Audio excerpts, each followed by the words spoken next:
Hello, my name is Douglas Fletcher, and welcome to Chimney Rock.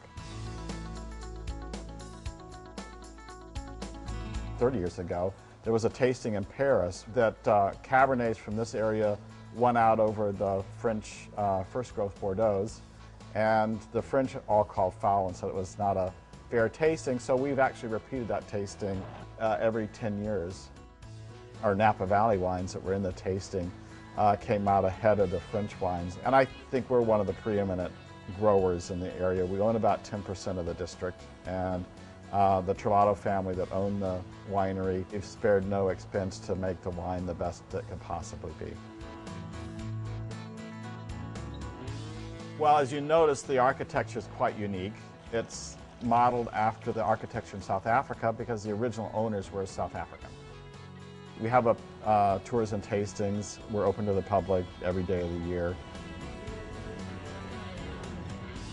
Everybody asks about, is global warming making it warmer and speeding things up? Maybe in the long term, but certainly the last couple years in Napa Valley, it's been unseasonably cool. But it just means that harvest really starts late, and that's because it was a very cold spring. We make only estate-grown wines. So Elevage Blanc, which is a blend of Sauvignon Blanc and Sauvignon Gris. It's a Meritage-style wine, along with the red version of that, which is the Elevage, which we've been making for 15 years now. And then our flagship wine, which is the Cabernet Sauvignon. Elevage is a proprietary blend that we make. It's Merlot, Cabernet Sauvignon, and Petit Verdot.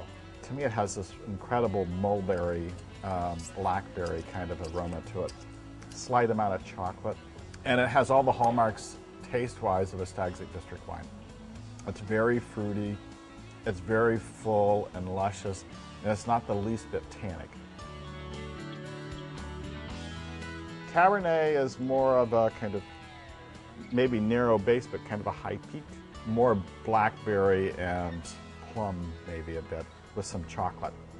A little more intensity, a little more tannin, but again, very smooth, very rich. It's something that really probably needs another 5 or 6 years to be at optimum, whereas the Elevage, as you can see, it's really luscious right now.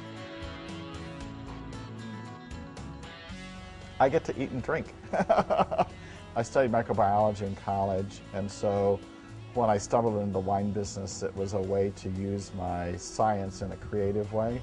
So every day is fun. I look forward to coming to work. There's this really wonderful sense of accomplishment when the wine goes in the bottle. It's this thing that you've worked on for a couple of years, and just like when I can tomatoes, it's this very satisfying feeling.